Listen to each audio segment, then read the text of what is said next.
Pues ya estamos de vuelta aquí en Negocios Televisión, mirando desde luego a los mercados financieros y a la gran reacción, euforia que estamos viendo en el día de hoy, tanto en la renta variable como en la renta fija. Por recordarles que ahora enseguida también se lo vamos a dar más en detalle. Dato de inflación en Estados Unidos, del 3,7 al 3,2%. Se esperaba que bajara al 3,3, pero ha bajado más. Inflación que no se mueve, no hay inflación mes a mes, 0,0% de variación de los precios en Estados Unidos. Y luego la subyacente, donde no se esperaba ningún cambio, aquí sí que hemos visto cambios para bien, cambios a la baja. Una inflación menor, 4,0%, perdón, para la subyacente anual, y una inflación en este caso también de apenas 1/10 en la inflación subyacente mensual. Hay más datos a lo largo de la tarde de hoy, más citas importantes, ya no solo dentro de la macro, sino también en la geopolítica. Javier Luengo, como siempre, buenas tardes, cuéntanos cuál es esa agenda de la tarde. ¿Qué tal, Marta? Muy buenas tardes. Sí, estamos pendientes de que en unos instantes, a partir de 1:30, comparezca de nuevo tras las palabras que suscitaba ayer el alto representante Josep Borrell desde la Unión Europea, desde Bruselas, dará cuenta de las conclusiones de la cita de ministros de Asuntos Exteriores y también las referencias diplomáticas a las que habrá que estar atentos desde la capital comunitaria, cuando Borrell era precisamente uno de los que se pronunciaba por la amnistía ayer aquí en España y decía que estaba preocupado.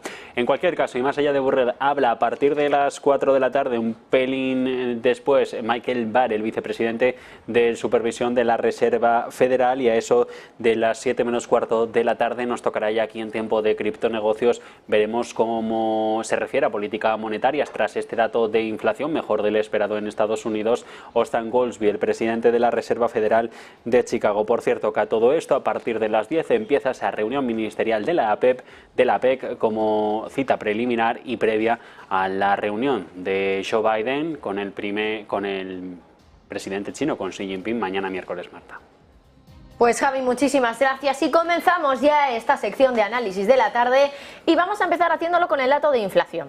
Se lo vuelvo a recordar, 3,3% era lo que se esperaba, finalmente ha sido un 3,2% ese dato de inflación en términos generales, y en términos mensuales hemos tenido una inflación del 0,0%. Esto era algo que no estaban esperando los mercados financieros, que no hubiera variación de precios mes a mes, pero una de las claves, desde luego, del dato del día de hoy estaba precisamente en una métrica que, como les decíamos antes, es una métrica que está escondida dentro de los elementos que componen esa cesta del dato de IPC.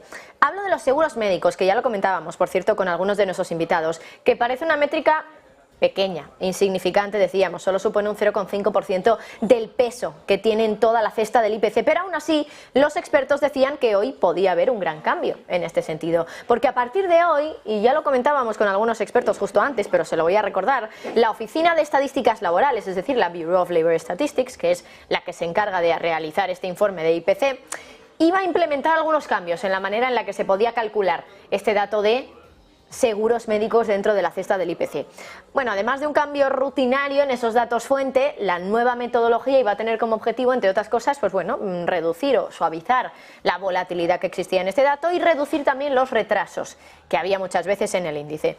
Y es que, claro, como las pólizas de seguros y las primas del seguro médico varían tanto, el Bureau of Labor Statistics precisamente calcula ese coste con un método que es indirecto. Y claro, si es indirecto puede ser en alguna medida algo más complicado de que sea exacto, de que sea muy concreto. Básicamente, ese método, esa metodología reflejaba el coste comercial de ofrecer a los consumidores un seguro médico, mientras que los servicios de ver a un médico o una estadía en un hospital, por ejemplo, se calculan por separado. Y ya saben que eso está en niveles de precio que están récord, o por lo menos cerca de los niveles récord. El índice, por ejemplo, IPC de los seguros médicos mide exactamente lo que los clientes pagan en la póliza que no se distribuyen beneficios, también conocido como ganancias retenidas o márgenes de beneficio de una aseguradora.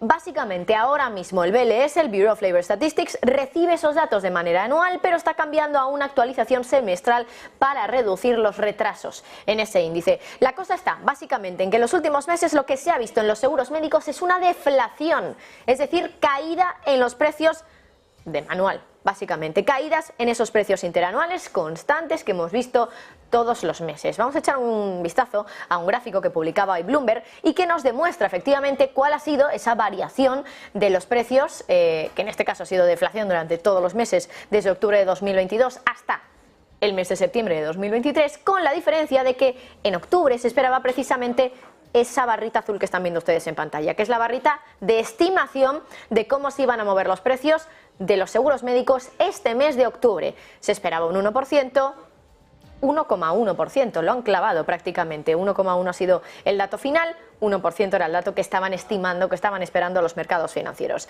Claro, esta vez, como digo, lo hemos tenido en el 1,1%, prácticamente clavado respecto a lo que estaban esperando los mercados. Y hoy precisamente le preguntábamos a uno de nuestros expertos, le decíamos hasta qué punto esto realmente ha podido afectar en el dato que teníamos en el día de hoy, porque es verdad que el dato, nos decían, por ejemplo, desde Bloomberg, había también expertos dentro de Wall Street que decían que podía generar una inflación más alta de lo que habíamos estado viendo en otros días. Se lo preguntábamos a Juan Carlos Martínez Lázaro desde el IE Business School y nos decía esto. Que se va a emplear para calcular estos gastos médicos, pues probablemente refleje una realidad mucho más acorde con lo que está pasando. Hasta ahora veíamos una caída en los precios de estos seguros médicos que parece que no tenía, digamos, correlación con lo que estaba ocurriendo. Se veía que esos seguros iban aumentando y esos. Pero al final es una nueva metodología, seguramente más adecuada para calcular, y probablemente un componente que había estado tirando del índice hacia abajo ahora empieza a hacerlo en sentido contrario. Pero bueno, quizá la buena noticia es que otros componentes van bajando, este no pesa mucho y al final se compensa y llegamos a ese punto donde por primera vez en tiempo los precios mensualmente no crecen y eso provoca una fuerte caída del índice interanual. Es decir, que básicamente se ha compensado esa subida que hemos visto en los seguros médicos con caídas que hemos estado viendo también, sobre todo en la parte de la energía. No tanto la gasolina, pero sí la energía en concreto, que nos lo explicaba nuestro compañero Javi. Básicamente es verdad que los expertos suelen explicar que generalmente el mes de octubre ha sido un mes con sorpresas en los datos de inflación por los cambios en la metodología que suelen representar en estos meses de octubre. Cambios en la composición, en los pesos que se les da al índice. Cambios como, por ejemplo, el que les estábamos contando justo ahora. Aunque es verdad, les decíamos que el peso en el índice total, en el índice del IPC, el peso concreto de este dato, que es precisamente el dato de seguros médicos, es el 0,5%, hay una métrica que interesa especialmente a la Reserva Federal dentro del dato de IPC, que son los servicios sin los servicios energéticos. Ellos dicen que es una métrica que básicamente se asemeja mucho a reducir todo lo posible la inflación subyacente hasta lo mínimo, para que realmente nos esté dando el dato veraz de la inflación subyacente. Bueno, pues en este sentido, dentro de los servicios sin servicios energéticos, el dato de los seguros médicos representa un 1%. Tampoco es, como digo, un dato que sea enorme, un peso enorme, pero, claro, si estamos viendo, imagínense, ahora solo hemos visto una subida del 1%, pero si viéramos un repunte, pongan del 10%, quizá eso sí que podría haber realizado algún tipo de cambio en el dato de inflación que hemos visto en el día de hoy. Bueno, podemos decir que afortunadamente no hemos tenido un dato que haya supuesto un cambio o una revolución dentro de lo que estaba esperando el mercado del dato de IPC, que finalmente ha sido bastante más positivo de lo que muchos estaban esperando. Hablamos ahora mismo del escándalo por ese enfado que ha habido en la Casa Blanca con Moody's, una de las primeras claves también del día. No es la primera vez, eso sí, que se meten desde el gobierno con temas que amenazan a su deuda. Porque uno de los temas del día sin duda ha sido esa intromisión que ha tenido el gobierno de Estados Unidos, el gobierno de Biden, en la decisión de Moody's, hace ya unos días, el pasado viernes, de rebajar la perspectiva de la deuda estadounidense de estable a negativa. Rebajar la perspectiva no significa rebajar el rating, pero es el primer paso, generalmente. Esto significa que el rating de Estados Unidos por parte de Moody's está más cerca de pasar o de eliminar ese AAA y pasar a la AA. Bueno, hablamos de una intromisión del gobierno porque Janet Yellen ha decidido que la decisión de Moody's, agencia presuntamente, o se le presupone que es una agencia independiente, no le ha gustado, no le ha parecido bien, básicamente. La secretaria del Tesoro de Estados Unidos anoche dijo que es una decisión con la que ella no está de acuerdo. Así de clara ha sido, a pesar de que, como ya saben, se presupone que las agencias de calificación crediticia son independientes. Vamos a escuchar lo que decía anoche Janet Yellen. Decision, they maintained the U.S. AAA rating, but indicated that there's a negative outlook. This is a decision that I disagree with. The American economy is fundamentally strong, and Treasury securities remain the world's preeminent safe and liquid asset. We have enjoyed over the past several years an historically fast economic recovery from a deep recession. Our unemployment rate is near historic lows. Inflation has come down significantly, and our economy grew by almost 5% in the third quarter. Bueno, ahí hemos visto cómo Yellen se ha mostrado bastante dura en las palabras contra Moody's. Muestra desde luego un enfado bastante claro por el hecho de que la agencia haya puesto al gobierno de Estados Unidos a un solo paso de desaparecer, de hacer desaparecer esa AAA, que ya saben que bueno, es un poco lo mejor que se puede tener siendo un emisor de deuda, y más si estamos hablando de Estados Unidos como uno de los principales emisores del mundo. Porque Moody's es la última AAA que tiene la deuda del gobierno de Estados Unidos. De hecho, antes de este verano todavía tenía la de Fitch. Pero en agosto Fitch dice, no me gusta lo que está ocurriendo en el panorama político, no me gusta lo que está ocurriendo con esa incertidumbre, con el déficit.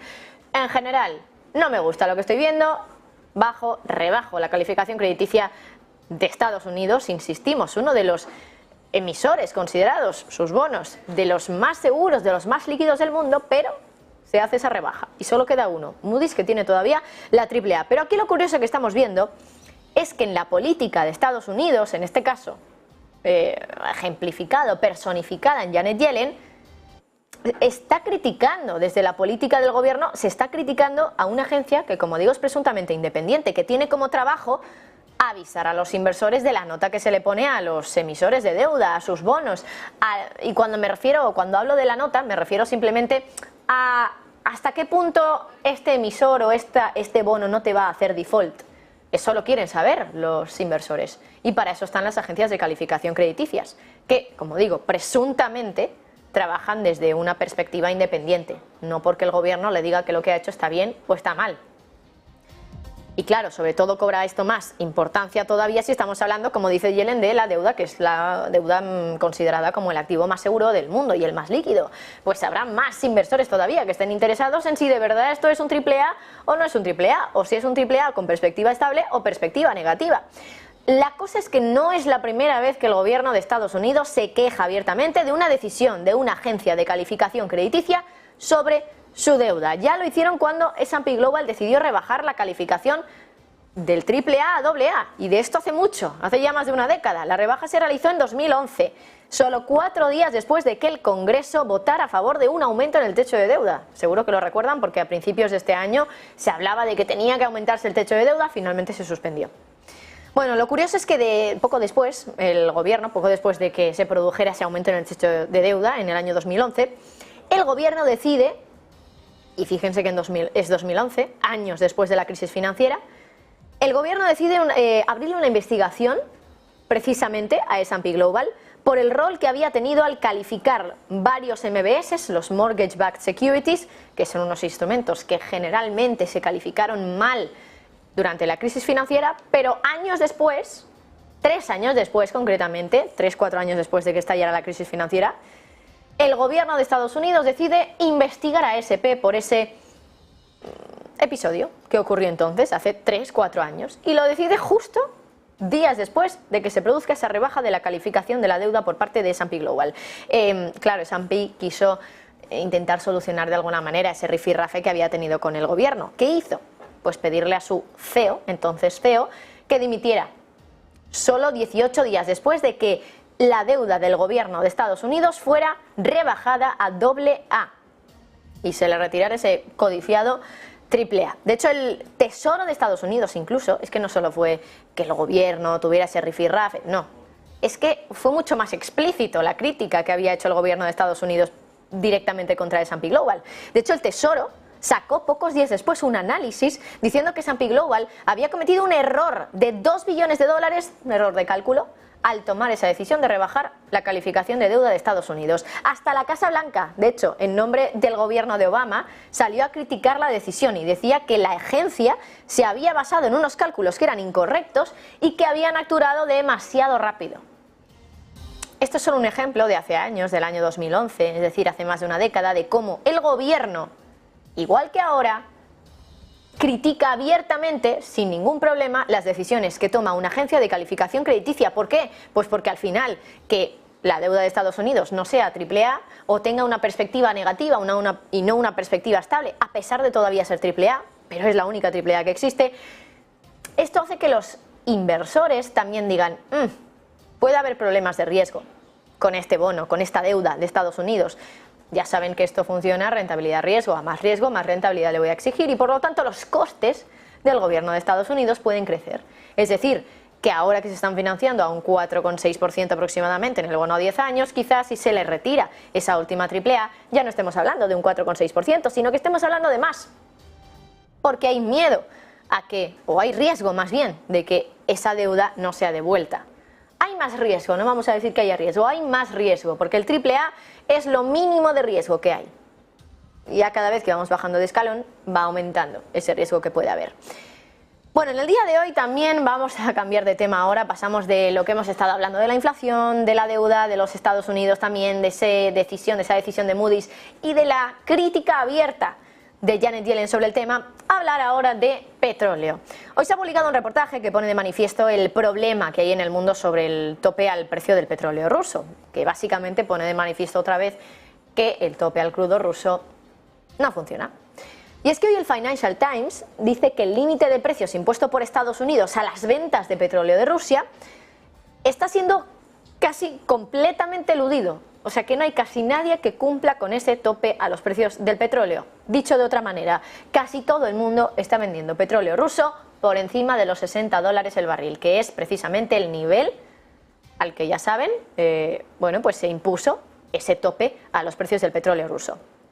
Claro, eso está también obligando a los países a explorar cuáles pueden ser más maneras de reforzar y de obligar a los distintos buques, en este caso a las distintas empresas transportistas de petróleo que venden ese petróleo, a cumplir con las sanciones, porque evidentemente no se están cumpliendo y algo están haciendo mal, están puestas, pero no se asegura que las cumplan.